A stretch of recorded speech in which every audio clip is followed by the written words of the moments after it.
Why won't these darn reps that I keep telling them exactly step by step, connect the dots, paint by numbers, what to do, why won't they do it? Because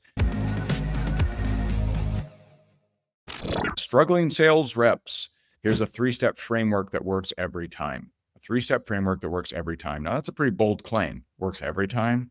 Really, Ray? And so it's a 3-step framework that works every single time. And I'll tell you that a lot of frustrated leaders don't do any of the 3. Some frustrated leaders do 2 of the 3. And some frustrated leaders do 1 of the 3. It's rare. It's a rare occasion when you run into someone that does all 3 of these steps. Okay. And so I'm going to walk you through that.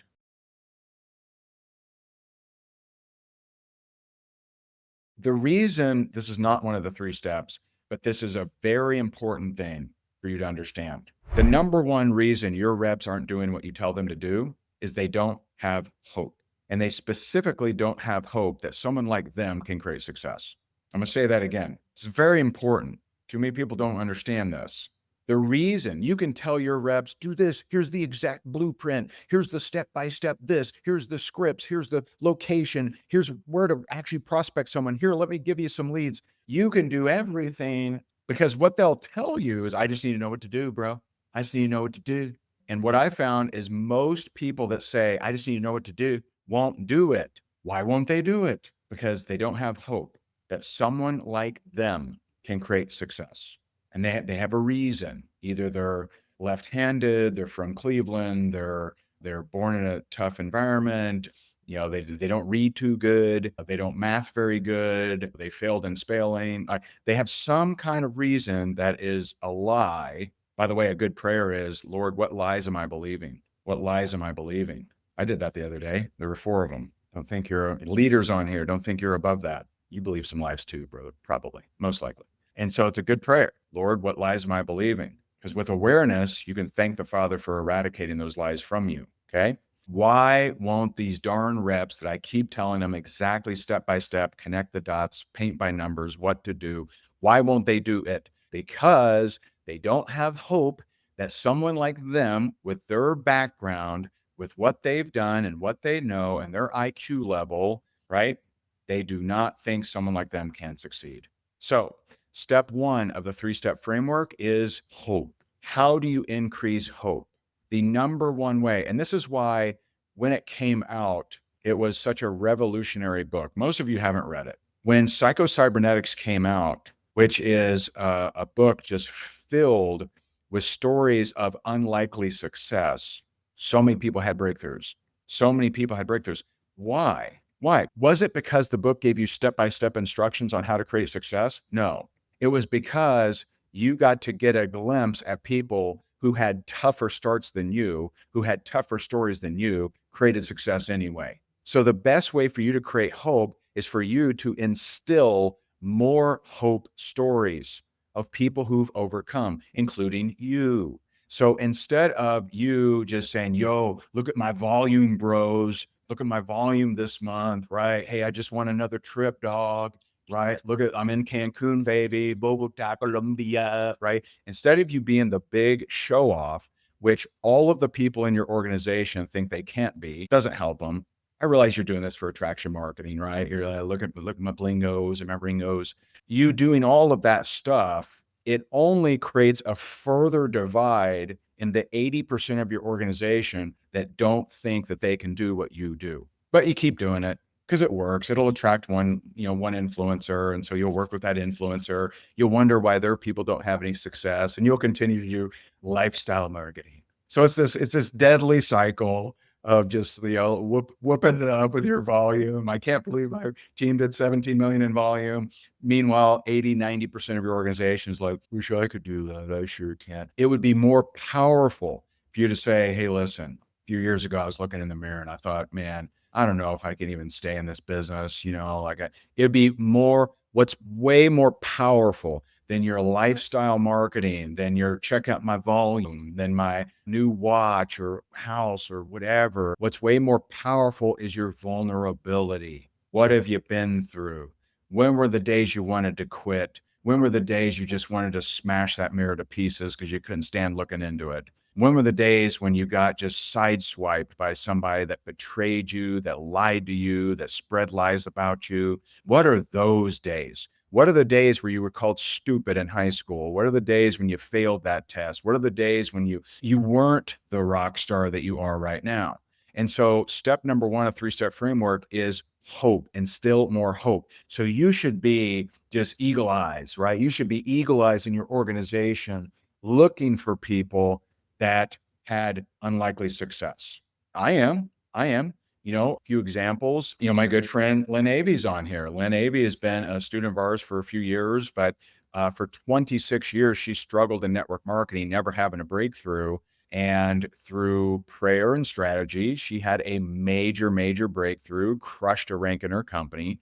My friend Amy Murphy had been in 17 years in network marketing, had never made more money than she spent. Comes across our training, gets into our mastermind. She generated over $5 million in her last company, retired her husband. You think anyone might have hope by hearing that story? Yeah. How about most of them? Few. It's rare to find someone who's not made more money than they spent in 17 years and then went on to make 5 milli. You could almost get by on that. And so you have to be eagle eyes. My friend Jennifer Welshins, she was stuck and she was feeling frustrated. And she came to me and she was in our mastermind and she said, "Hey, I want to hit this incentive bonus that they have going on." I'm like, "All right, let's do it." I'm like, "Go do this." She goes, "I don't want to do that." I'm like, I know you don't want to do it, but go do this. It'll work." She does it. She hits the bonus of a $250,000 check. You ever feel stuck? Would you like to go hit a 250K? So you have to learn these stories. You have to learn these stories, whether they're sideline, crossline, downline, upline, whatever. You need to be dripping out these stories. One of my friends over in England, she may have moved now, but one of my friends over in England, Linda, she had been in the organization for 2 years, and in 2 years' time, she finally got her first two customers, and she was so excited. See, that's a small success, but that gave hope to a lot of people. That was one of our most listened to calls of people that had been at it for 2 years, no results, and this person finally got two results. Hope. Without this, they're not going to do what you tell them to do. You can make it as blueprint as you want. You can do as the greatest onboarding of all time. Without hope, they ain't going to do it. Not going to do it. So you have to learn, and sometimes this takes effort. We had a client, Kathleen, that just a phenom. She did $1 million. So she was very successful in the corporate world. She did $1 million in one company. That company shut down. She does $1 million in the next company. And I'm like, "Okay, when have you ever struggled?" And she's like, "I don't know." And so I knew based on her answer that it's something from childhood that created this. And so we dug, we dug, we dug. It took a long time, took too long, to be honest. I didn't know what I know now, so it took me a little bit longer. But we finally figured out that when she was like 5 or 6 years old, her parents were arguing over money and they were divvying out a can of beans for all of the siblings. And she vowed as a little girl that she'd never struggle with money again. And she hasn't. So see, if you share that story, right? If you just say, "Hey, did $1 million in my last company, this company, two dogs, right? Yeah, get a 4-finger ring, success, cash, right?" Then no one thinks they can be you. But you share that story and they're like, "Oh, wow. Wow, that's powerful." Vulnerability. You got to learn what part of your story will create hope. And that's the one you can't get sick of telling. Because I know you leaders, you like to bring new pizzazz to every speech. You like to bring new razzle dazzle to everything, every single thing. Why do you hear me repeat the same stories? Because people need to hear them over and over. And there's people that haven't heard the story yet. I know you want to bring razzmatazz. I know you want to bring sarsaparilla to every single stage and every single speech and every single video. You got to learn that we have to be as brave as the people who need us. So we need to be vulnerable more. We need to share those vulnerability stories more because it's going to instill more hope. One of my prayers every single day is I say, "Thank you, God, for helping me bring hope to millions of people each day and bring more glory to you." That's one of my prayers. One of my prayers. I love it. I'm here. I'm absolutely sanctioned. I'm equipped. I'm anointed. I'm called. I'm driven to bring more hope to others. And you do that not by not by check out my vacations I'm on, check out my new necklace, right? You don't do it by that stuff. In fact, I would argue that the more lifestyle marketing you do, the weaker of person you're actually bringing in because you're going to attract a lot of dreamers, not doers. You're going to attract a lot of people that say, "I want that." that don't want to do the work. See, I like to attract people who like to do the work. That's what I like. And so step one of the 3-step framework, hope. This is so important. Okay. Number two, simple steps. Simple steps. So if I go to my daughter, and I heard my friend George share this. If I go to my daughter and I say, hey, I need you to make your bed, pick up your laundry. I need you to, bring your water bottle downstairs, and I need you to go wake your brother up. What do you think's going to happen? One thing, the one thing she wants to do, and that's she'll wake her brother up. She'll jump on him, pound him. She'll pummel him with poor Graham, man, poor Graham. And it's true of me too, by the way. Like I wake up Sabrina. Hey. Now she's wired like me, so she's up early.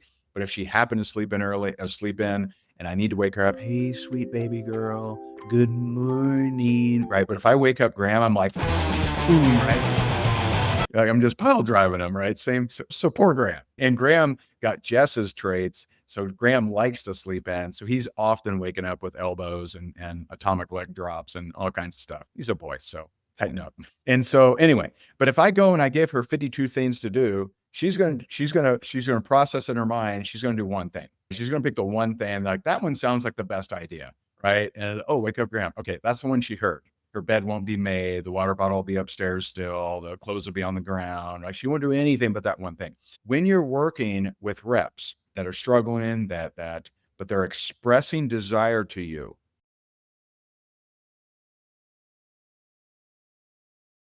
the second part is simple steps. Go do this, report back in. Go do this, report back in. Okay. Hey, you know what? You're wanting to get started. Go watch the welcome video, report back in. Okay. Now that you've watched it, go prospect 2 people, report back in. Go do your first post, report back in. Very simple. I learned that from Larry Thompson, one of the greatest trainers in network marketing history. And that level of leadership is very duplicatable. Anyone can do that. Anyone can say, go do this, report back in. What they can't do is give a 1-hour explanation on motivation or inspiration or emancipation or whatever, right?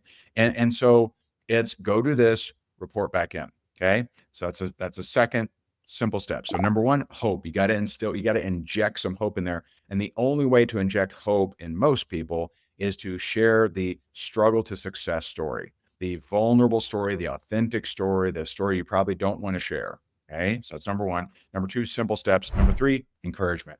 Not encouragement to have bigger goals. Your goal as a leader is not to try to get your level of desire in them. Hey, sucker, don't you want it? You got to want it more. All that does is give them flashbacks of their parents and how disappointing they were to their parents and how they didn't go to medical school or how they didn't get married or whatever. And people will not pay to feel like a disappointment. Don't do it. Don't do it. And so, number one, raise hope. Number two, simple steps. Number three, encouragement. Just encourage them. Say, hey, way to go. Hey, way to do that step. You're getting there, buddy. Hey, I saw what you did. So you look for reasons of praise. You look for reasons to try to praise people. Today, I messaged someone that's running with us in Brilliant Plus, and it's like, hey, I just want you to know you're doing a great job. Good job. And so you look for it. I love Mary Kay Ash said, pretend like everyone has a badge around their neck that says, make me feel important. I love that. I love that. So today, I want to get better at this. Okay. I want to get better at this, but I'll give you an example where I did good. Okay. This morning I was down in the lobby and they had, I was down there at 5 a.m. Right. And so they had already, which is shocking. No hotel does this. They had nice iced water with cut up strawberries and cut up oranges. Anyone else like that? I like that. 5 a.m. you usually get last night's water, right? It's all gross and, all the ice is melted and kind of looks yellowish, it doesn't look great, or old fruit, right? It's all like, and so they had fresh cut up strawberries, fresh oranges. And I was excited. And so I'm like, hey, did you do this? And the lady behind the counter, she's like, yeah. And I'm like, great job. This is amazing. Thank you for doing this. This is so nice. And so look for ways to encourage people, especially your team. I mean, try to do this with everyone, right? But look for ways. How do I encourage others? How do I inspire others? How do I edify others? How do I talk good behind people's back, right? And so increase their hope, simple steps, encourage them along the way. Those 3 steps, I'm telling you, you're going to get more performance out of people, and they'll feel a whole lot happier being in your organization. And so I hope that's helpful to you. Again, thank you to those of you who bought my brand new book, Faith Driven Wealth. If you want more this kind of teaching, you may want to consider my leadership book on Amazon. But I appreciate you guys very much. Thank you. Tag someone who may want to hear this, that it may be helpful to. Feel free to share it around, share it in your team groups or chats, and just appreciate you. So God bless you. God bless your family. And I'll talk to you soon. Bye for now.